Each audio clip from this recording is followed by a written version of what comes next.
Bueno, eso, bien, vamos a ver. Chao. Tenemos que terminar con lo que queda de Aries. Bueno, ya habrán visto que una buena parte de lo que había en Aries era similar a lo que estaba en el otro libro, en el primer libro, Morir en Occidente. Eso no hay diferencia. Como estamos cortas de tiempo, solo me remitiré al respecto de esta...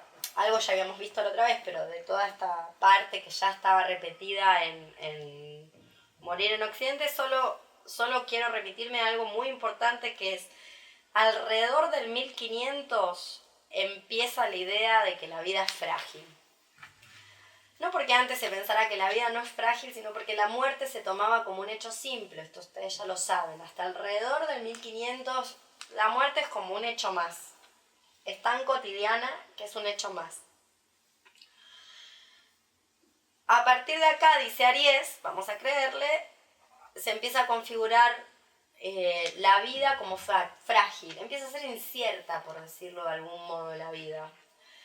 Ahora, eso tiene un efecto, según Aries, afirmativo. ¿En qué sentido? Afirmativo porque la fragilidad de la vida, a diferencia de lo que pasa con las sociedades actuales, esa incertidumbre y esa idea de la esencia singular de los cuerpos como frágiles, es lo que permite vivir mejor. Como si lo dijéramos de esta manera. La muerte es un medio para vivir mejor. Lo que logran las personas a partir del 1500 es tener esa idea de que mañana cualquiera se puede morir, o nos podemos morir al toque, o nos vamos a morir en medio de sufrimientos y demás, es un estímulo para una mejor vida. Más agua, me parece que me va a faltar agua. No le echas agua. ¿Por qué? Dame, voy a servir uno. ¿Por qué no le querés Porque tengo echar miedo de agua? tirarla. Ah, pero se seca si la tirás, no pasa nada. Si la tirás, hay trapos todavía. Y están los gatos, seguro que los gatos van a venir a chuparse el agua. Bueno, bien.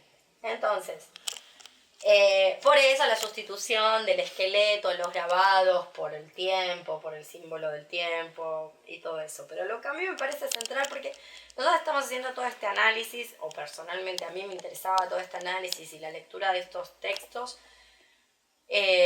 para pensar, o sea, para ver qué tomamos de cada corriente, o sea, a diferencia de lo que hace Aries. Aries es historiador, nosotras no nos interesa esto. Para pensarlo en términos de, bueno, ¿cómo vivir la muerte? ¿Cómo vivir la propia muerte? Y cuáles serían los ayornamientos o las posibilidades o los resquicios de libertad o de soberanía, de autonomía. Me olvidé de lo que estaba haciendo, así que empiezo de nuevo. Lo que a mí me interesa de todos estos textos y lo que estamos leyendo es ver de todas estas características que ha tenido la muerte en diferentes momentos, qué actitudes podemos tomar o podemos producir nosotras, no en el sentido voluntario, sino en el sentido de qué posibilidades todavía hay de hacer con la muerte. Concediendo que estamos en el peor, o sea, coincidiendo con Aries. Yo personalmente coincido con Aries, que la medicalización de la muerte y que la muerte se traslada al hospital, si bien tuvo que ver con una causa, por decirlo de alguna manera, entre comillas, noble, no querer que la persona querida sufra, tratar de aliviar ese dolor, una empatía y una pena muy sentida, una complejización de la muerte que no tenían las personas de la alta edad media y probablemente tampoco del mundo antiguo, o sea, de la prehistoria desde ya, que tomaban la muerte como un dato más, algo que iba a pasar, entonces no producía ningún temor. Si bien ese traslado del lecho de muerte a la cama del hospital tuvo que ver con cosas que podríamos decir buenas intenciones, la realidad es que yo coincido con Philippe Aries, no podríamos estar ante peor panorama. Frente a ese peor panorama, digo, si algo debería darnos miedo, no sé cómo les pasa a ustedes, pero si algo debería darnos miedo es quedarnos dormidas y no despertar, y no al revés. No estar presentes en el momento de la muerte. O sea, si algo una debería desear es estar allí cuando se va. creo que es una pesadilla. O sea, en mi vida, pero bueno, yo en muchas cosas funciono al revés del resto, pero pensar que, no sé, que ahora me duermo y mañana no las veo nunca más, no se me ocurre nada más traumático para mí y ustedes, o sea, para todo el mundo. Es como, no sé si alguna vez les pasó. Eso era, como, tenía un nombre en la Edad Media, en la Baja Edad Media. Esa es la muerte oprobiosa, porque es la muerte imprevista, la que no da indicios. Entonces es una muerte de mierda que empiezan a ligar a cierto castigo divino, porque la muerte se anuncia. Entonces no es un castigo, te va avisando, con lo cual vos podés organizar tu vida. Quiero decir, al sujeto contemporáneo no lo atemoriza cosas que otras personas en otros periodos se hubieran muerto de miedo, valga la redundancia, de solo pensarlo, ¿entendés? Como que una se puede morir sin avisarle a nadie, sin despedirse, sin ver a las personas queridas, sin organizar sus asuntos en vida. O sea, esa muerte oprobiosa y horrenda, porque es la que no advierte. Es como esa frase de Borges que anda por ahí circulando en forma de meme: déjenlo que destruya una todo. Botellita. Entonces decía que al sujeto contemporáneo no lo asusta cosas que al habitante de otros periodos se moriría de miedo. Y esa frase de Borges que anda circulando por ahí, donde Borges dice: el temor no debería ser a la muerte sino a la inmortalidad. Y de hecho durante mucho tiempo, por ejemplo en el mundo de la antigüedad, podemos encontrar mitos asociados al no morir nunca. En el periodo romántico también, todo lo que es el vampirismo, eso tiene que ver con el miedo a la inmortalidad, que es lo opuesto. O sea, quien se cree inmortal es como esta idea: quien se cree inmortal no puede vivir bien. Esto es lo que está pasando, eso es lo que estoy intentando decir del 1500. Y en la época antigua podemos decir, por ejemplo, ser inmortal no está bueno, excepto que una sea una divinidad, entonces sí, siempre está bueno. Pero el resto de las personas que por H o por B consiguieron de alguna forma la inmortalidad, no fue tan copado, no fue tan gracioso. Se van con que se mueran todos alrededor. O sea, eso lo que esa persona se la Sí, además, imagínate vivir eternamente. O sea, es como una... la peli esa de David Bowie, es que ella es una vampiresa, que vos la mencionaste. Yo la vi porque vos la Hunger. mencionaste. Sí, El ansia, la increíble. tradujeron como el ansia. Sí. Es tremendo. Pero ahí estás dentro de lo que es el vampirismo, y el vampirismo tiene toda una idea de la vida eterna como un castigo, la inmortalidad. Yo había leído una obra de teatro igual cuando Gracias. era pendejo, que se llama, guarda si 7 o 4 corazones sin freno y marcha atrás. Ay, no la vi. Que bueno, es como una tragicomedia que habla de, no me acuerdo, la leí hace mucho, pero que llegan a un punto en el que pueden hacerse inmortales y después terminan todos queriendo morirse y no pueden, porque viven la tragedia de la inmortalidad justamente. Sí, me la habían nombrado esa peli. Después si podés... Es una obra de teatro. Pero no está hecha peli. No sé. Puede ser, puede que sí. No sé. Medio como peli de terror. O la estaré confundiendo con otra cosa. La obra no era como de terror. Era más trágico y medio. Bueno, igual después pasá a ver si podemos rastrear el texto de alguna manera. O lo que fuera. Bueno, he aquí una hipótesis que podríamos decir lo siguiente. El sujeto contemporáneo tiene un apego a, ya no digo la vida, porque esto que lo que hacemos se parece bastante poco a vivir. No toma. No toma. Me pasa a mí. Como este apego a lo que llamamos vida del sujeto contemporáneo, o ese apego a la inmortalidad, porque ni siquiera es a la vida, a la inmortalidad, es lo que produce en última instancia la incapacidad para poder vivir bien aquí y ahora. A mí me parece que eso hay que atenderlo. O sea, quien crea que vive eternamente o quien se crea inmortal por restablecerse de un proceso biológico, corre el riesgo de no aprovechar lo que le queda, por decirlo de algún modo, de algún modo un poco más impactante. Recuerdo a alguien que después de tener un ACV, como se cree que quedó sin secuelas, tiene secuelas, pero que está convencida que quedó sin secuelas, decía, yo soy eterna. Bueno, si hay una secuela es esa. pensar que te restableces de una CB creyéndote eterna. Como, bueno, depende de donde te toque vivir, esto te lo solucionan con alopidol. Pero bueno, viste cómo es. En fin, lo que me interesa que retengan es esto, ¿no? Aquí en Aries. La fragilidad se convierte en la esencia, en el ser del cuerpo, y por ende la muerte se transforma en un medio para vivir mejor. Es como una tecnología que permite esa conciencia acerca de la muerte, permite vivir mejor. Entonces es como si la muerte ya no es exterior, como pasaba hasta este momento, que la muerte domesticada, sin miedo, como un hecho simple, o sea, era tomada como una cosa simple, un hecho biológico más de la vida, no era exterior y era corriente, se traslada a el ser vano y frágil de las cosas, dice Aries, la esencia de las cosas, el ser vano y frágil de las cosas, su esencia que permite un mejor vivir, por decirlo de algún modo. Bien, ¿y qué pasa en el capitalismo? En el capitalismo, va a decir Aries, primero de todo tiene que producirse, tiene que haber algo previo que posibilite estos traslados. Primero se traslada el lecho de muerte al hospital y después se da un paso más allá, que se anula la posibilidad de morir. Ya sea porque te sostienen ininterrumpidamente mientras el encefalograma no dé plano y él toma un caso, hay varios casos como este, nosotras tuvimos aquí a Cerati, que mientras el encefalograma no dé completamente plano, o sea, mientras tenga una gotita de actividad cerebral que no sirve ni para, no sé, ni para poder, no sé, ni para un acto reflejo, o sea, ni para poder respirar sola esa actividad cerebral. O sea, hay actividad cerebral como quizás un ciempiés tiene actividad cerebral, nada, como el último orejón del tarro, nada, o sea, un ciempiés tiene mucha más actividad nerviosa que eso que pasa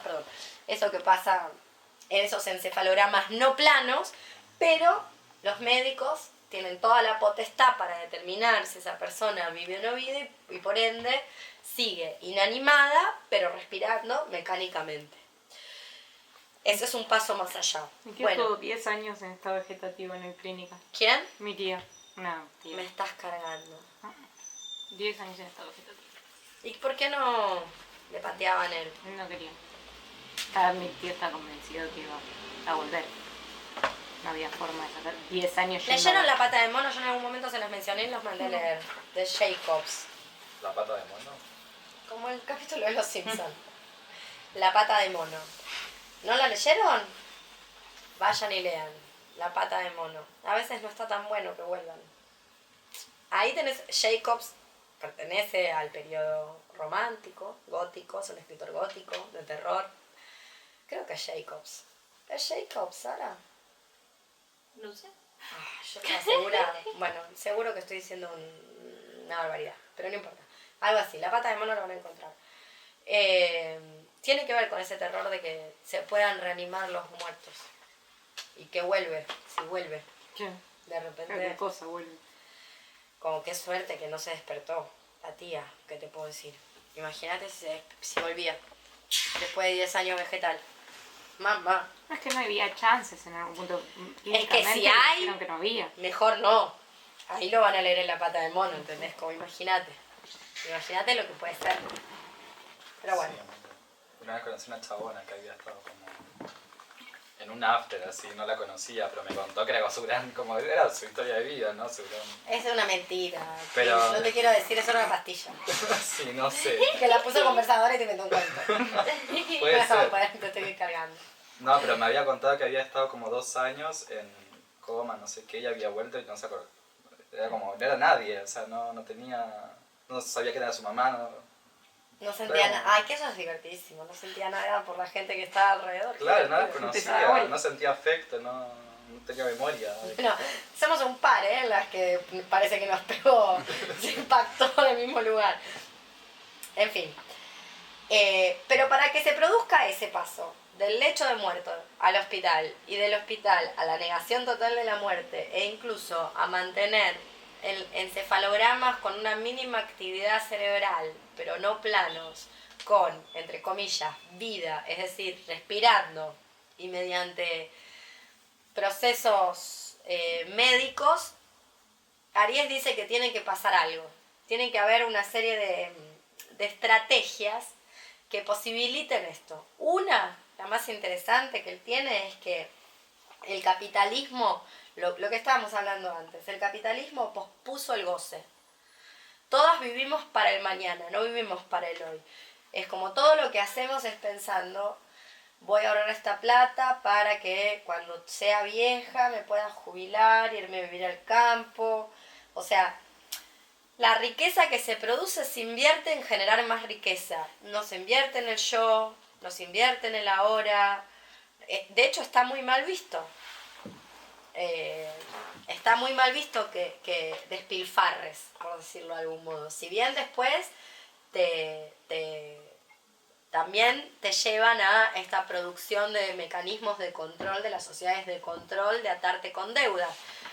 Pero eso lo traduce como un problema personal. Vos tenés consumo problemático de la tarjeta de crédito, en todo caso. Porque lo que conviene es que vos trabajes durante toda tu vida, durante un lapso no menor a 10 horas u 8 horas por día, para que cuando tengas 60 te puedas jubilar y retirarte.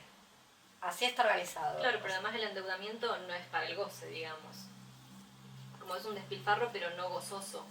Para nada. De hecho, es un despilfarro compensatorio, claro, por la prisión. Claro. No funciona así la Edad Media. Claro. La Edad Media, el señor feudal lapida la plata. Y el vulgo flashea con esos oros y esas alhajas y esa presencia a la que ve mística y mágica. Esa es la tesis de Bataille. Pero en fin, a lo que va Aries es que esa postergación del placer es lo que permite en el capitalismo hacer esos movimientos, llevar esos movimientos a la muerte. Porque la muerte hasta ese momento, como ustedes ya vieron en extenso en todos estos textos, era un hecho social y público. En algunos lugares sigue siendo un hecho social y público, sigue habiendo restos. Todavía nosotras recordamos, por ejemplo, ayer me leían una crónica de Torito, de Justo Suárez, el boxeador, que lo acompañó una multitud desde la Chacarita al Luna Park, llevó una multitud del féretro y del Luna Park de vuelta a la Chacarita. Todavía vemos, así como fue un boxeador muy famoso en su momento, que murió muy joven de una enfermedad. Y bueno, quedó muy choqueada la gente, porque además había todo un relato popular. Me contaba ayer un estudiante amigo, Diego, todas estas historietas lindísimas del box, que él es fan del box. Entonces todavía estamos ante ciertas... Es muy antiguo igual, ya ven que no conocen a Justo Suárez, pese a que fue tan popular en su momento histórico. Pero no importa, lo que voy es que esta muerte invertida o esta anulación de la muerte es un fenómeno de la metrópolis industrial de, diría yo, mediados y fines del siglo XX. O sea, es muy reciente. Pero fíjense cómo pasa por la historia toda. O sea, es como si... Lo que se hace siempre el capitalismo, nos hace creer que la muerte siempre fue así. Lo que va a decir Aries es que es a partir de mediados, o sea, de la industrialización de las zonas industriales. Es decir, en algunos lugares, tal vez en áreas rurales o en otras áreas, todavía se sigue asistiendo a la muerte como un hecho comunitario, social, público, y no se la ha expulsado de la cotidianidad de la vida. Hacia el final del libro, yo no se los mandé a leer, pero hay una especie de, ¿cómo es que les dice? Paradigmas. Sí, no, parámetros. Le dice parámetros que les conviene leer. Son 4 parámetros de cómo está organizada la muerte, que les recomiendo que si no leyeron eso, lo agreguen, esos parámetros. Bueno, entonces, esa postergación del goce, va a decir Aries, es lo que produjo en las sociedades industriales del capitalismo la idea de que la sociedad no se tiene que detener, nada la tiene que perturbar. Por eso siempre estamos postergando para mañana todo lo que sea relax, felicidad, goce, pasarla bien, disfrutar. como nada la tiene que detener, nada tiene que detener la marcha insatisfecha siempre de la cotidianidad, la muerte desaparece de la escena, ya no forma parte. Nada ni nadie debe detener el progreso. Deben haber escuchado que no hay que detener, no hay que ponerle palos a la rueda del progreso. Bueno, si algo hay que hacer es ponerle palos a la rueda del progreso. Eso es algo que hay que retener, que siempre hay que ponerle palos. Entonces, para que no se detenga la sociedad, ¿qué es lo que produce el capitalismo? Produce el disimulo. Empieza a aparecer el disimulo. ¿Qué es lo que se disimula en la muerte? ¿Qué se disimula? El dolor. ¿Eh? El dolor. Antes de eso. Primero empieza a aparecer la mentira. No le dicen al muerto que se va a morir. No le dicen al moribundo que va a morir. Eso es lo primero una de las primeras cosas que aparecen, como apartar los signos. Por ende, hay tanto tratamiento farmacológico que no cura, sino que retarda u oculta la sintomatología. O sea, disimula. La idea es no alertarte. No alertarte a vos, que estás moribunda, o a mí, que estoy moribunda, que nos vamos a morir, para que no armes escándalo, básicamente, o para que no se te vuelen las chapas del techo y perturbes el progreso. Básicamente es eso. En un punto es lograr que todas muramos como murió tu parienta. O sea, en un punto es eso, que nadie se pierda esa maravillosa experiencia de pasarse 10 años vegetativa en un hospital. Es un poco producir eso, el disimulo. O sea, disimular, el retardar y apartar todo aquello que podría ponerte en alerta acerca de lo que va a acontecer. Incluso en formas, incluso sin estar la enfermedad presente. Por eso la gente cree que no se va a morir. Si la gente se diera cuenta que se va a morir, no cruzaría tan mal la calle. Por ejemplo, que no puede ser solo el efecto del clonazepam, que la gente ande como zombie. No puede ser solo el efecto del clonazepam, que no miren. A mí me llama muchísimo la atención. O sea, no piensan que los puede pisar alguien, o que, no sé, que puede haber un accidente. Es muy fuerte eso, ver como la cantidad de eso. Parece que la gente no concibe que se muere, como no existe. Por otro lado, todo esto asociado a la postergación del goce, a la postergación del presente para un mañana donde no voy a rascarme el higo todo el día, ¿no? Todos esos significados asociados. Aparece el disimulo y aparece la higiene y la asepsia como un valor. Se convierte la limpieza en un valor social inclusive, ¿no? No deja de tener su criterio la limpieza. Yo no voy a decir que no. En el sentido de que, Semmelweis hizo un descubrimiento muy grande. ¿Saben quién es Semmelweis, no? No. El señor Semmelweis. ¿No? Creo que Semmelweis, si no me equivoco, tengo por ahí un librito de Celine sobre la biografía de Semmelweis. Semmelweis es el que básicamente descubre que si tocas cadáveres te tenés que lavar las manos, porque si vas a entender un paciente después de tocar un cadáver, lo que haces es trasladar las bacterias del cadáver y se te muere el paciente que no se te iba a morir. La tasa de mortalidad en el parto de las mujeres de los hospitales, creo que es el siglo XIX, si no me equivoco, era altísima. Altísima, casi todas se morían, las parturientas de hospital. ¿Por qué? Porque los médicos no se lavaban las manos. Bueno, Semmelweis descubrió la asepsia. Hizo un cálculo inductivo muy simple, que se dio cuenta que fuera del hospital no había mortalidad en el parto. Claro, nadie les metía la mano en la raja toda sucia de cadáver. Bueno, cosas por el estilo. Se dio cuenta que había que lavarse las manos. Yo no digo que no haya que lavarse las manos, efectivamente.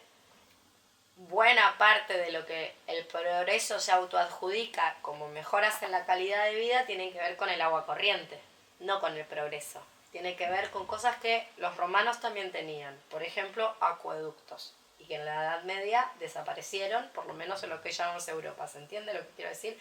O sea, no tiene que ver con el progreso de la ciencia, tiene que ver con que te sale agua de la canilla. Buena parte de que vivamos mejor, entre comillas, o que no muramos de pestes tontas, por ejemplo. Tiene que ver con que hay agua corriente a disposición, o con que los desechos, los residuos de la caquita se pueden tirar. Después se tira al río, ese es otro problema, pero no importa. En fin, no tiene que ver con el progreso y el avance de la ciencia, sino con algo mucho más simple que tiene que ver con el agua. La asepsia está bien, no estoy tirándome en contra de la asepsia, pero la limpieza se convierte en un valor eugenésico. ¿Y qué es lo que pasa con el enfermo o el moribundo? Y ahí sí, no está limpio. Es una de las características. No está lo suficientemente limpio. No es que no está limpio. No está lo suficientemente limpio para este valor de la limpieza. No es que no esté limpio. Los muertos huelen. De ahí las coronas de flores. ¿Por qué las coronas de flores y la gente pone flores? No es porque las flores para alegrar el ambiente, un obsequio, era por el tomuer, el olor a tomuer.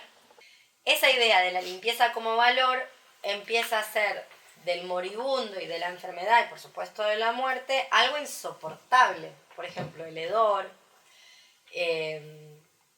sus manifestaciones, la perturbación que produce un enfermo, que le duele, que se queja, o un moribundo, una persona que está moribunda, se queja, reclama, pide, se cae encima, se mea, hace cosas que no deberían resultarlos tan espantosas, qué sé yo.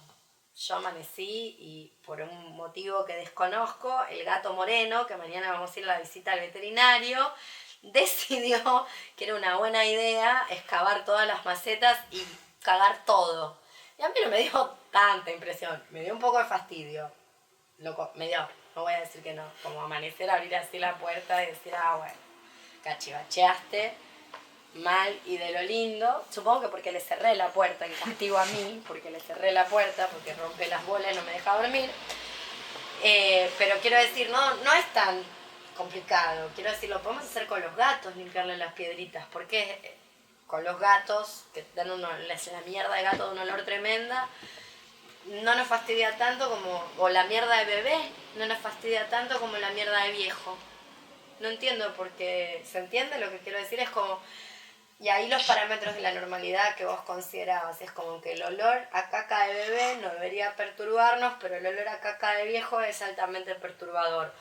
O los esfínteres, miren, una cosa que yo aprendí entrenando, que en los deportes de combate a todo el mundo le ha pasado en algún momento, si no le ha pasado al de al lado y no es tan impresionante. Por ejemplo, pasa mucho en el jiu-jitsu, que si te aprieta mucho la panza, ¿qué pasa? O te tiras un pedo. Y además hay algo que se practica que tiene que ver con asfixiarte. Hay estrangulamientos, forman parte del deporte. Por supuesto se hacen con mucho cuidado, para no, lo que decimos, nombre técnico, apagar a nadie, para no apagar a nadie, apagar, desvanecer. Pero a veces, siempre hay, el que no se dio cuenta, el que no es sensible al dolor, o el guacho pulenta. Y lo terminas apagando. Es un desmayo. Hipoxia. No es más que eso. Pero ¿qué pasa cuando hay hipoxia? Y te cagás. ¿Sabes las veces que pasa eso en un tatami? Porque uno se hizo el guacho pulente y termina medio cagado. Pasa eso, no es nada grave. Cualquiera que hace jiu-jitsu, las profes de jiu-jitsu tienen el trapo al lado. Así, chao, listo, ¿entendés? Chao, andate a tu casa, vení mañana, descansá. Pero a nosotras nos pasa y, escandalete, o sea, la persona no se levanta más de esa vergüenza. Si una se cae desmayada acá y se caga, ¿entendés? No es tan grave. ¿Se entiende lo que quiero decir? Y eso tiene que ver con los valores de la extrema limpieza. De ahí que esto es lo que facilitó que el moribundo, el enfermo, la persona que necesita asistencia sea trasladada al modelo ejemplar de la asepsia y de la limpieza, que es el hospital. Que por supuesto es completamente falso, porque no hay un lugar menos aséptico que el hospital. Por eso están las enfermedades oportunísticas del hospital. Pero, y es verdad que hay Es falso a pesar de que el hospital... Es falso lo quiera o no lo quiera el hospital, porque no hay manera. Como tenés toda una población de infectocontagiosos metidos ahí adentro, no importa cuánto espadol, a veces al día le eches al piso, no hay manera. O sea, tiene que ver con el hacinamiento del hospital.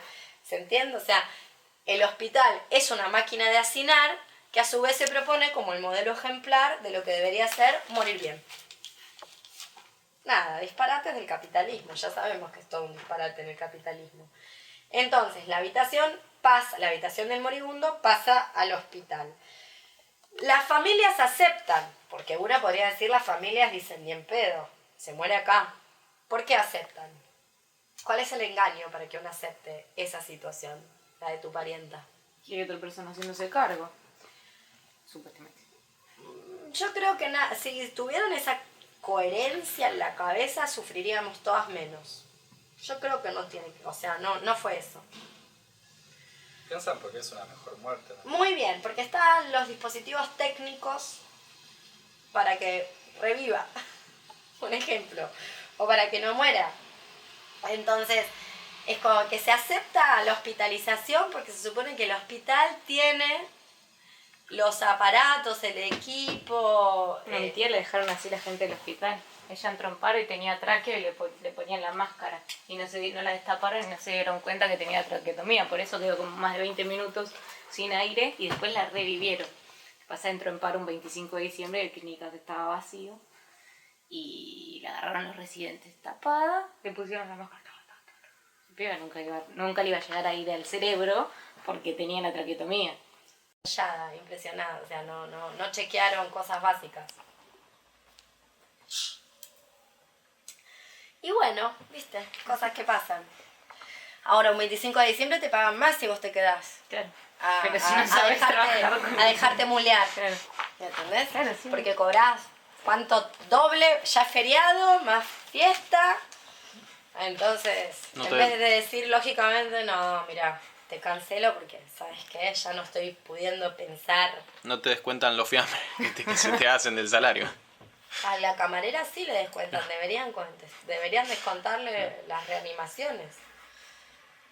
Terrible. Resucitada, o sea, no reanimada. Resucitada, sí, a la historia clínica. Qué fuerte. Sí, terrible. Impresionante.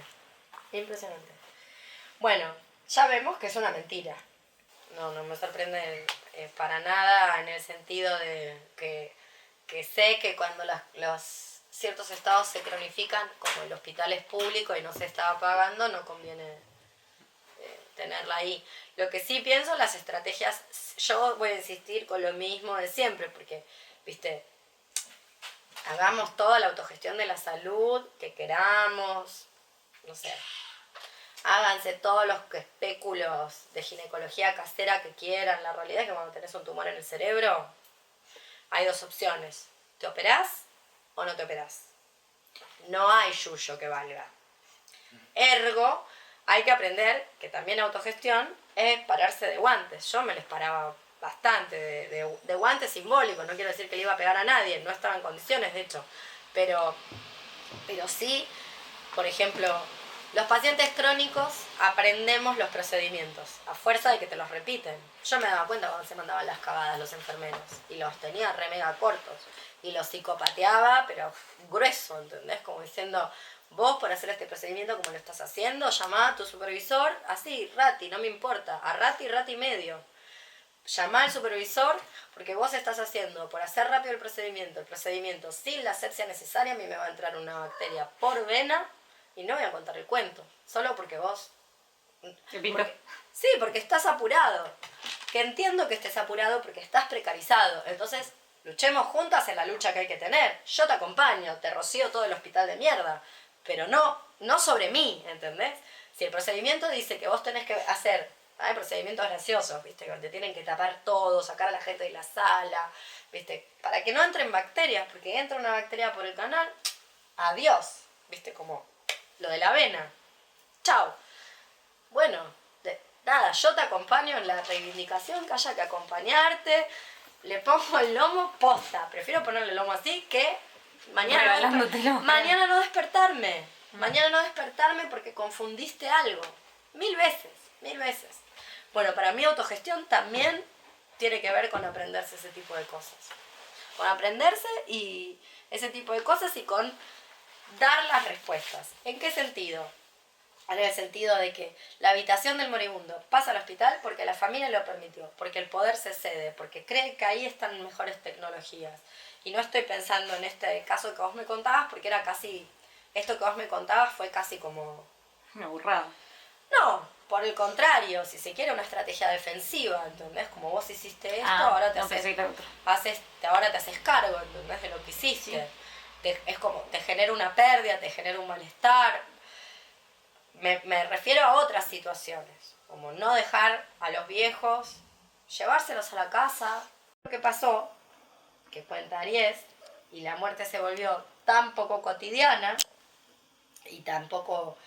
se ha invisibilizado, la gente cree, no sé, que la gente cree que vuelve después de 25 minutos de no tener oxígeno en el cerebro, o es una burrada, ¿entendés? O cree que, no sé, cree que de un ACV isquémico masivo es mejor volver y que después vas, nada, 76 años ACV isquémico masivo. Lo mejor que puede pasar es que te dejen ir. El tema es qué pasa si la familia dice, pero usted no intervino para que no pase esto. ¿Qué pasaría? ¿Entendés? O sea, los no intervencionistas no son gente muy querida dentro de la institución hospitalaria por los otros médicos y por los parientes, que reclaman mantener el cuerpo con vida aunque no haya nadie ahí, o aunque lo que después vuelva sea una mierda, justamente porque la gente no quiere hacer su duelo, no quiere hacer su duelo, no quiere sufrir. Entonces hay un momento donde lo que se produce es un máximo egoísmo, donde vos querés que la persona viva aunque se la esté pasando fatal, no pueda hablar, no pueda pensar, no pueda salir, quede reducida a nada, ya no es vida, básicamente. Pero bueno, insisto con esto de que el poder se cede, o sea, con esta cesión del poder a los que supuestamente saben resucitar a una persona. Lo que no saben es una cierta, no sé, no tienen sentido común. Bueno, finalmente el juicio se lo están comiendo de todas maneras, con lo cual da igual, ¿no?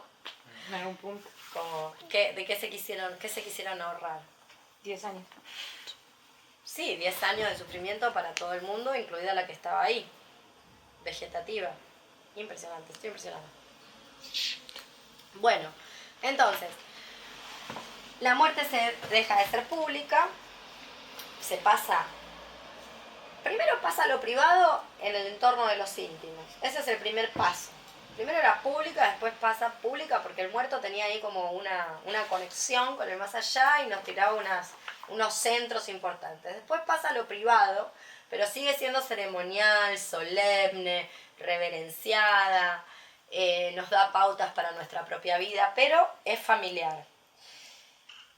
Y después pasa al hospital, en el sentido de que ya nadie está involucrado y es casi un trámite. Y la mejor muerte es la muerte inesperada, sin anticipación, durmiendo, o sea, aquello que a mí me resulta una pesadilla. Yo le tengo miedo a esa muerte. A mí me da pánico de hecho por eso me da pánico, porque nunca la pasé, que me anestesien totalmente. Tengo pánico de saber que cierro los ojos y capaz no los abro. Como que eso me da bocha de miedo. Que tener que pasar por algún procedimiento me diga, bueno, te hay que anestesiar totalmente. Me da pánico esa idea. Sí, te entiendo perfectamente. No sé, no quiero. Duérmame el cuerpo para abajo, el cuerpo para arriba, pero en lo posible estar despierto. Hay cosas que duela, no pero... No se pueden hacer sin anestesia general. Sí, pero es no sé. tal cual. Es como... Sí, es tal cual. Lo que es interesante analizar es cómo la gente pide analgesia donde no va. ¿Entendés? Pide la anestesia general para cosas Sí. que no van. Del otro gruquito pensaba, ¿no? ¿Cuál era el rol entonces, suponiendo que alguna vez primero, descriminalicen el aborto y segundo, legalicen? ¿Cuál sería la función de los médicos y de las médicas? Y en todo caso, intervenir cuando hay riesgo. ¿Y cuándo hay riesgo? Cuando está pasando algo. Y hay un montón de tiempo. En el sentido de que no te morís al toque de una hemorragia. Lo digo yo que he tenido un par, ¿entendés? Es como, no te morís en 5 segundos. Te da tiempo para llegar. Te da tiempo. No es un síncope. Que necesitas que alguien te haga masaje cardíaco, ¿entendés? Entonces, es una mala idea el hospital. Es una pésima idea. Una pésima idea, además, por esto que decíamos antes, ¿no? Porque forma parte de los delirios del capitalismo. ¿En qué sentido? En el sentido de, se propone como el ejemplo modelo de la asepsia cuando es el criador de gérmenes, porque tiene una población que, todo bien, yo tampoco sabría qué hacer con esa población, pero tiene toda una población de infectos contagiosos y pestilentes, entre ellas me incluyo, que estamos hacinadas ahí. No sé, a ver, déjenme contar, que ya les hago el cálculo, lo tengo que mirar, porque si no, no me acuerdo. 12 personas había en mi piso. Y son pocas. VIP. ¿Qué? No, eso es VIP. Eso es VIP. 12 personas tenés por sala. Sí. ¿Entendés? ¿Y cuántas salas tenés en un hospital? O sea, eso es VIP. Cada una en su celdita. Pero quiero decir, es una bocha, chicas. Yo me pongo acá, nos ponemos 12, todas juntas acá, vamos a ver cómo quedamos después de una semana. Vamos a quedar un poquitito mal respirando ese oxígeno, ¿entendés? Ya saben que la ventana no se abre. ¿Quieren más? O sea, no hay espadón, no lo pueden limpiar, ¿entendés? No hay manera. Sin embargo, se propone como como lo mejor y lo más excelso por antonomasia de la limpieza y la salud y los dispositivos de salud y demás. Y se produce otro fenómeno que para mí no es ocioso y que yo lo relaciono con esto que siempre nos dice Deleuze y que nos dice el Comité Invisible, de la necesidad de infantilizarnos y la necesidad de docilizarnos, que empieza a pasar con los niños y las niñas, o sea, con la gente pequeña. La retiran del ritual de la muerte. O sea, son las primeras personas que empiezan a ser mantenidas al margen. Que no sepan, que no se enteren, los eufemismos, el disimulo, el no contar.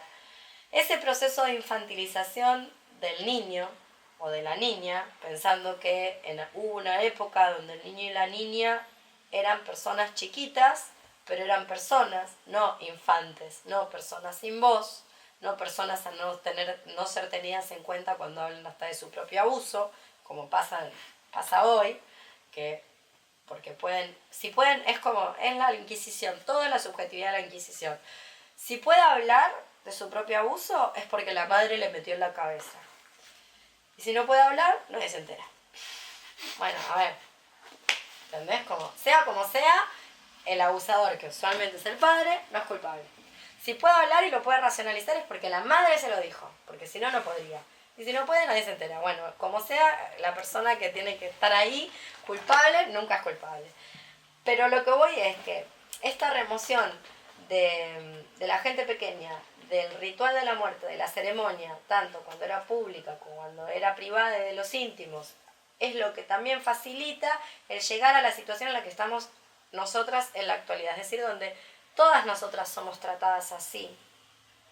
Tanto la moribunda como la que tiene una moribunda cerca. Lo que me refiero es, a nosotras se nos ha infantilizado y docilizado. Por eso no planteamos nada a los médicos y a los centros de salud o a los centros médicos cuando hay un ingreso, ¿no? Dejamos hacer. Saben más, dejamos. Hay ¿no? como un halo como de paternalismo de los médicos. Yo me acuerdo, pero una boludez igual, no a ese nivel, pero a mi hija le habían operado el corazón el año pasado. Y no, ya posoperatorio, estaba en la habitación y qué sé yo, y vino el cirujano y hizo algo que a mí me molestó, lo quería invocar, como entra y lo primero que le dice a mi hija, ¿y cómo estás? Y le toca así en la cabeza. Yo, boludo, tiene tu misma edad, o sea, que como si fuese, ay, qué linda, era como... No sé, ese poder de... No sé, es horrible que te pasen así por arriba. Sí. Súper feo. Sí. Es la hegemonía. Es así. Yo insisto. Son los que saben, son los que insisto. hacen. Hay que tratar, dentro de lo posible, de no dejarse pasar. Sí. Como para mí forma parte de la autogestión de la salud. Como ponerle los puntos. Preguntar, a veces te hablan, me ha pasado a mí en el hospital que hay gente que viene y te dice, no sé qué me dijo el médico, porque te hablan de una forma, te dan las indicaciones, están todos apurados, todo rápido, pero le tenés que dar la indicación para que la entienda, no la indicación para que la persona quede más perdida. Como la gente ve una bata blanca, ya está, no cuestiona, nunca. Sí, sí. Sí, totalmente. Pero yo insisto, ¿viste? Como insisto sobre esa idea. Preguntar como, no sé, le preguntaríamos, no sé, yo no me quedo tan conforme con lo que me dice el plomero o con lo que me dice la administradora del consorcio. O sea, repregunto hasta que lo termino de entender, aunque me cueste. O, no sé, de repente tomar ciertas decisiones en el sentido de cómo me hablas, cómo me tocas, cómo te dirigís a mí. Eso también es autogestión de la salud. Lo deben haber visto en los servicios médicos, que sobre todo en el clínicas, por ejemplo, que es hospital escuela, donde yo me atiendo también, que tienen una escuela para médicos, que hay mucho residente. Y los residentes vienen con su médico que los tiene a cargo, que va pasándolos para que vayan aprendiendo. Bueno, ya eso una se puede negar. Pero suponiendo que uno no se niega de buena onda que es, diciendo, bueno, voy a autoexponerme a ser material para la ciencia, porque finalmente es eso, ¿no? Como en vida te convertís en material para la ciencia. Suponiendo que una se cope, yo nunca me copé, pero suponiendo que una se cope, una puede pedir cosas tales como que no vengan y te diga todo el mundo lo que piensa. ¿Entendés? Que es un vicio que tienen. Entonces pasan 5 médicos quizás durante el día y los 5 dicen algo delante tuyo. Cuando vos tenés otra información y quizás alguien más ya te dijo, ¿entendés? Entonces me parece que está piola de repente decir, a mí la información sola me la da mi médica de cabecera. Esa docilización en la que nos tienen a todos, ¿viste? Como no preguntar demasiado. Yo creo que es necesaria esa infantilización. Como no preguntar, no informarse, no decidir lo que una quiere, cómo lo quiere. Esas eran todas cuestiones. ¿Cómo se produjo, según Aries, esa confianza ciega o esa cesión del poder total a los médicos? ¿Cómo se produjo? En la primera etapa que estudiamos de la muerte, la de la Alta Edad Media, el muerto dirigía su muerte. El moribundo dirigía su muerte. Le iba dirigiendo. La persona que moría iba dirigiendo. Eso después pasa. ¿A dónde? ¿Quién decide? ¿La familia? Primero el testamento. Que es una manera de serlo la familia, porque ¿quién organiza lo que dice el testamento? ¿Quién realiza las acciones que dice el testamento? La familia. Después pasó a la familia. Ahí ya se pudrió la fruta. Ahí cagamos el rancho. Se pasa a la familia. Y la familia, pero a medida que se pasa a la familia como clan, esta es la tesis de Aries, se descompone en el sentido de que hasta determinado momento, hasta previo al capitalismo, las personas tenían una serie de rituales y ceremonias que les permitía canalizar, les permitía un marco de referencia de interpretación a todas esas emociones y sentimientos perturbados por el acontecimiento de la muerte. No importa que estemos de acuerdo o no, eso estaba. El capitalismo y su razón, el cogito, retira todo eso, porque somos seres racionales, somos seres de la mente, retira todo eso, se convierte en el espacio de la superstición o de lo hiper mega religioso. E incluso diría que ni entre la gente que es practicante de su asquerosa y podrida religión, después se lleva adelante esto, porque esto tiene que ver con las religiones domésticas, con restos de animismo, que eso es la religión doméstica, son restos de animismo. Otro día lo charlamos más en extenso, no se compliquen con esto. Pero bueno, esa ausencia de códigos para canalizar el acontecimiento emocional que produce la muerte, la propia, la ajena, la del ser querido, que es lo que pasa en el occidente industrial, entonces produce que la gente diga que decida el médico. ¿Se entiende? O sea, así se transforma. Mientras estuvo en la familia, pero la familia tenía cómo hacer con eso que acontecía, sabía cuáles eran los rituales, tenía códigos, más o menos estábamos. Ahora, se lo dieron a la familia y le quitaron sus códigos para poder canalizar e interpretar el acontecimiento de la muerte. Ya sea para tomarlo como algo sencillo, simple, elemental, ya sea completamente externo, algo que es como boom, viene, te partió un rayo, o como algo que te da oportunidades de vivir mejor, te va anticipando, o sea, todo lo que tenga que ver con eso. Bueno, se expurgó de los códigos interpretativos y de las ceremonias y de los rituales, pero se dejó en manos del poder de decisión de la familia. Y la familia se lo tiraron entero al hospital y a los médicos. Al hospital y a los médicos, porque los médicos existían antes de que exista el hospital, no hay que olvidarlo. Por ende, pueden volver a existir sin esa maquinaria infernal de hacinamiento que es el hospital. No hay que perderlo de vista, porque parece que no lo pudiéramos entender.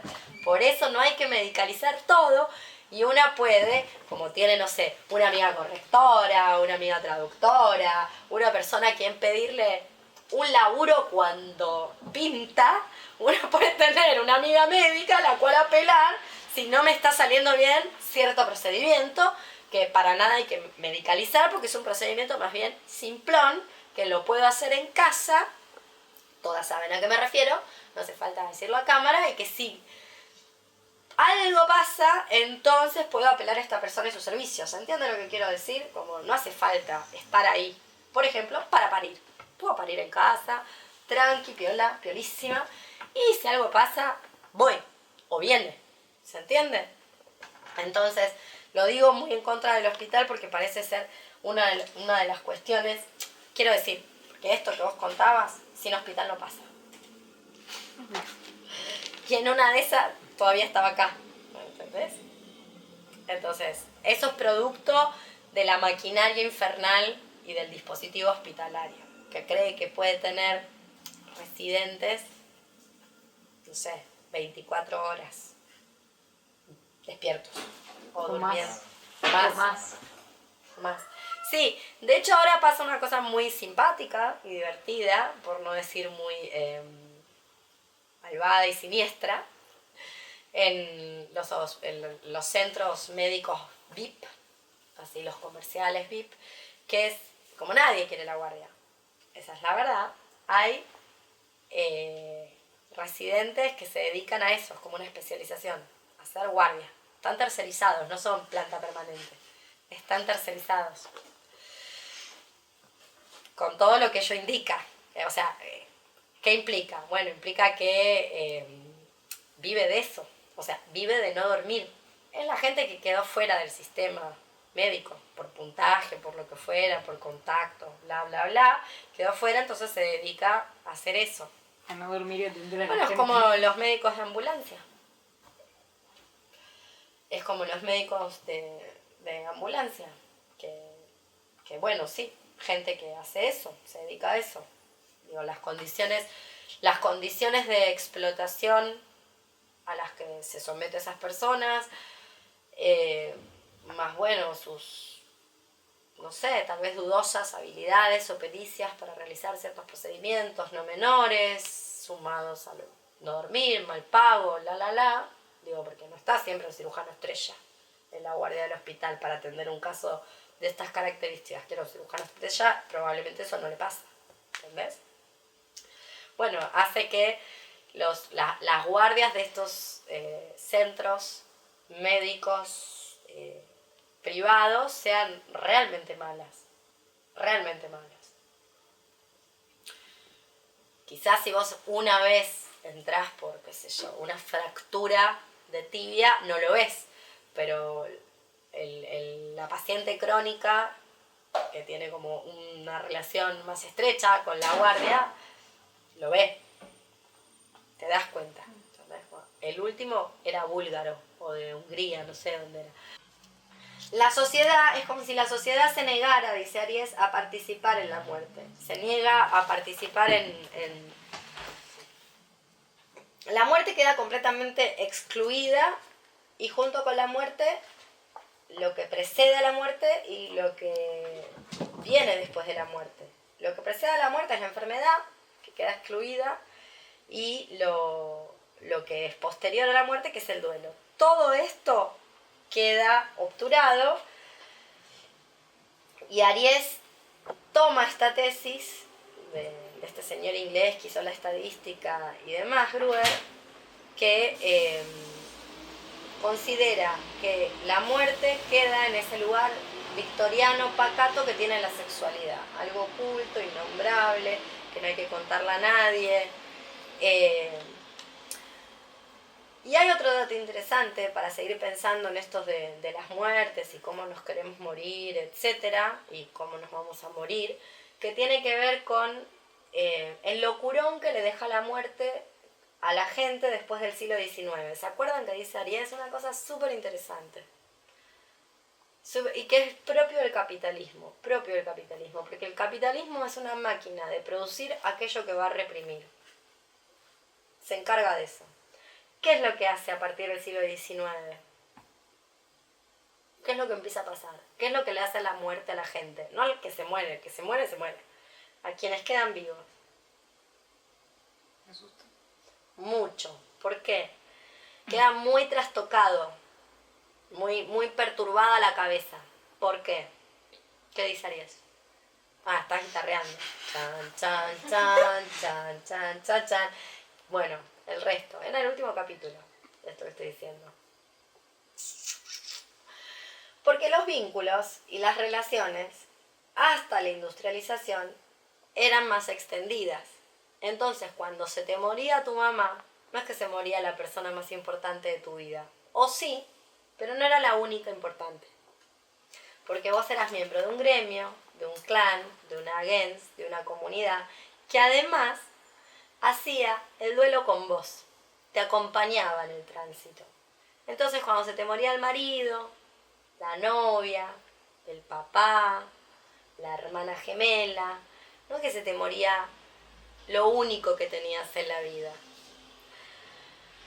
Entonces, ¿por qué digo que el capitalismo es una máquina de producir lo que va a reprimir? Porque por un lado nos deja psíquicamente en unas condiciones donde se muere alguien y una se quiere morir atrás, porque no es insoportable, pero después reprime nuestro dolor y convierte el duelo en patológico, ¿entendés? Es como, habrán oído hablar de gente que se les murió un familiar muy cercano, papá, mamá, sobre todo esto, porque estamos configuradas, por lo menos las clases medias, dentro del Edipo, y la gente no sale de ahí, no sale, queda entristecida por un tiempo, para nuestros parámetros, ilógico de tiempo. 1 año, 2 años, vos decís, todavía con esto, gente grande. Bueno, tiene que ver con esto, ¿entendés? Porque era lo único que había. Ese padre, esa madre, ese compañero, esa compañera. No había otra cosa en la vida. No había un mundo social enriquecido, un mundo comunal enriquecido, que si bien obvio esa persona tiene una importancia superior o mayor a las demás, por todos los motivos que ya sabemos y no tenemos que enumerar, no es lo único que hay en la vida. Por eso la gente no termina nunca de recuperarse de esos tránsitos,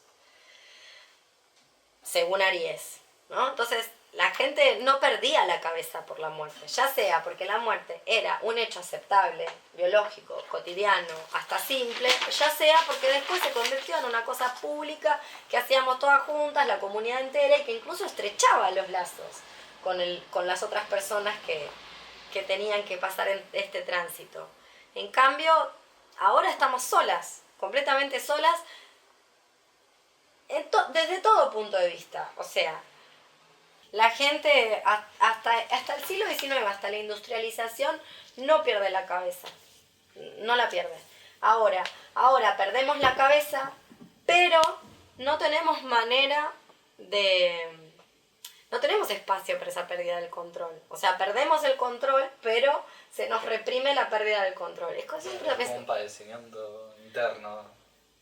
o lo negás, fingís que no está pasando. Pero después puede venir en un síntoma. Bueno, sí, desde ya.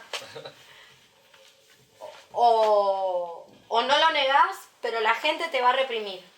O sea, le va a parecer que no puede ser. No puede ser que todavía estés así.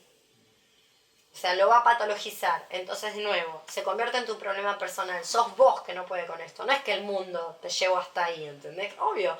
El mundo me hizo configurar un mundo donde lo único que tengo es esta persona acaba de estirar la pata, no me acompañó nadie, no me enteré, no me di cuenta, me avisaron por teléfono, no me puede ni despedir y además tampoco puedo, no sé, juntarme con mis amigas porque no tengo a escabiarme 25 millones de whisky durante 3 años hasta que se me pase. No podés.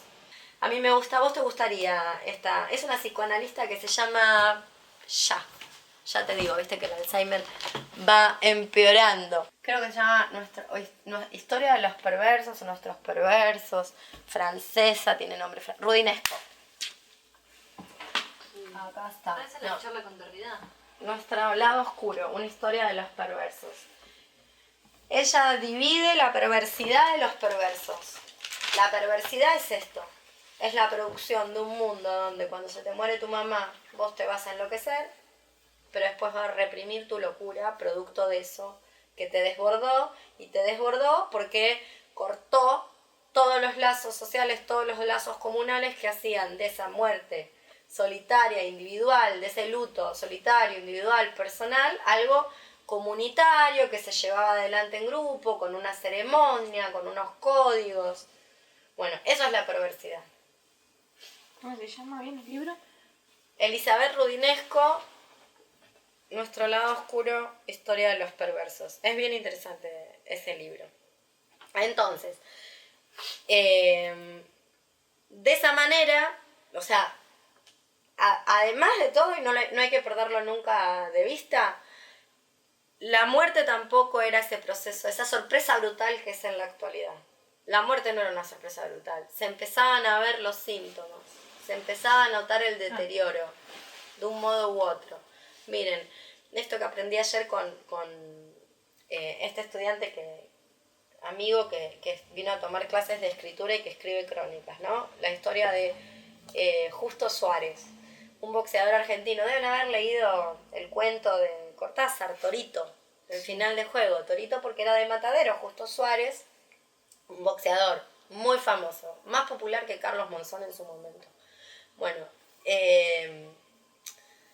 Torito venía invicto, venía ganando, y en un momento, ahora no me acuerdo, los vericuetos, empieza a perder. Mal empieza a perder. Y empieza a perder contra gente que no daba a perder. Y eso es leído como índices del deterioro que efectivamente se produjo porque muere muy joven Torito. O sea, le agarra algo, que ahora no me acuerdo qué es, y muere. Es decir, se te ve venir, la ves venir. Se te viene encima y la ves venir, no es como ahora que no la ves venir. No sé si les pasa a ustedes, pero es como que está todo organizado como para que vos no te des cuenta en el día a día el deterioro. No te des cuenta. ¿Por qué? Por la necesidad de que no se pare la maquinaria. Y una cosa es no dejarse estar apelando a, no sé, por ejemplo, en mí no perder movilidad, pero porque me gusta mucho el deporte. Habrá quien no quiera perder otras cosas, o sea. Y otra cosa es no notar que las rodillas están cansadas, o sea, fingir que no existe, estar todo el tiempo tomándose cosas para que no te des cuenta que tenés las rodillas ya no hay más, ¿entendés? Que no es lo mismo que ceder a la pérdida de la movilidad producto de la inacción, supónganse, que en mi caso singular, desde ningún punto de vista es universalizable, me sería una fatalidad a nivel deseante porque me gusta mucho moverme y saltar, pero bueno. Entonces, formaba parte, lo que va a decir Aries, y a mí me parece muy interesante, es que la muerte formaba parte de los riesgos cotidianos. Será parte de los riesgos cotidianos. Formaba parte, era esperada, de algún modo era esperada desde la infancia. Si la gente pequeña que habita en la metrópolis industrial actual es retirada de la escena, ¿cómo se entera que eso le va a pasar? ¿Cuándo se entera que le va a pasar? No se sabe. Bueno, entonces todos estos factores lo que nos están diciendo es cómo se teje ese entramado para que el hospital sea el lugar predilecto en la actualidad para la muerte normal y aceptable. Para casi todos los procesos. Por eso es noticia, aún en la actualidad, es noticia del diario cuando una parturienta tiene un bebé en el colectivo. Esto pasa todo el tiempo y ha pasado y el mundo iba perfectamente bien. Digo, no debería ser sorpresa. Y sorprende muchísimo, sigue siendo nota. Acá por lo menos sigue siendo nota. Y ahí Aries dice, esto le permite a todo, no lo dicen estas palabras, vamos a usar palabras ticunianas, palabras del comité invisible, a todo este voluntariado, inexplicable voluntariado del imperio, le permite tipificar las muertes. La muerte cerebral, la muerte biológica, la muerte celular y nuevamente lo que Rudinesco le llama perversidad, Deleuze y Guattari le diría delirio. Los delirios, como por ejemplo este que contabas vos o el que cuenta Aries de la chica con una pequeña, ligera actividad cerebral, o bueno, la muerte celular sirve para negar todo tipo de abortos, ¿entendés? Y así, como esta tipificación. Por eso yo decía antes que vinieran ustedes, algunas de ustedes, que el punitivismo y sus tipificaciones no son nuestras respuestas, ahí no están nuestras respuestas, que no es lo mismo que usar esas armas y hay que usarlas, pero quiero decir, no son nuestras respuestas. ¿Por qué no son nuestras respuestas? Porque están las tipificaciones, y la tipificación lo que empieza es a Desmembrar. a producir perversidades o locurones, ¿entendés? Si lees la ley de delitos contra la integridad sexual, te vas a morir del asco, porque en las tipificaciones hay cosas como, ¿cómo es? Ingreso carnal agravado, entonces vos decís, bueno, si es una banana, no. Si era vegano, no. No es violación. Acceso carnal. Bueno, y acceso carnal ha servido para que, por ejemplo, si es un desodorante, no hay acceso carnal. No es de carne. El desodorante. Entonces hay que escapar de este mundo donde muerte cerebral, muerte biológica, muerte celular, ¿qué es toda esa pavada, ¿entendés? Muerte celular es el mecanismo apoptótico, es lo que yo tengo exacerbado. Las autoinmunes suelen tener el mecanismo apoptótico. La muerte celular, perdón, dije cerebral. No cerebral. También lo tengo exacerbado. Ya ven. Por eso hay tantos golpes en la cabeza. No, la muerte celular es lo que yo tengo exacerbado. Es la falla o la disfunción o lo como quieran llamar del mecanismo apoptótico. Que es también lo que tienen los cánceres. Pero en el otro costado, el cáncer no se suicida ninguna célula, no hay muerte celular, entonces se produce necrosis y en las autoinmunes mata todo. Todo, chao, pum, muerto el perro, se acabó. Las sanas, las enfermas, todo. Bien. Así es como los médicos consiguen algo fundamental, que es regular, tener el control supremo sobre el momento en el que morís. El momento. Ya ese momento no es ni de la familia, ni mucho menos de la persona que está muriendo. Es cuando lo decide el médico, con todo lo que eso implica. Por ejemplo, nadie se muere en este hospital, o te morís más antes de lo previsto, por ejemplo, ¿no? De hecho, la muerte se convierte en esto que soy, que es un accidente. La muerte es un accidente en la actualidad. Nadie vive pensando que va a pasar. Es un accidente. Idealmente, hoy hay que morir sin darse cuenta y sin que nadie se dé cuenta. Eso es como nuestro ideal. Que nadie, se murió, chao. Es tremendo, es espeluznante. Bueno, bien, queda muy poquito, que es esto de los parámetros. Obviamente todo esto de que no nos demos cuenta y que nadie se dé cuenta tiene que ver con no parar la maquinaria. Por eso te llaman a entretenerte, no te llaman a vaya y reflexione. no sé, haga reflexionar al resto de su ámbito, relaciónese o no, o cumpla todos esos sueños postergados por la postergación del goce, del capitalismo, que te hace producir, para que algún día te podés jubilar. No existe, eso, chicas, todas mentiras. Eso no le pasó a nadie, ni San Perón, todo falso, nunca existió.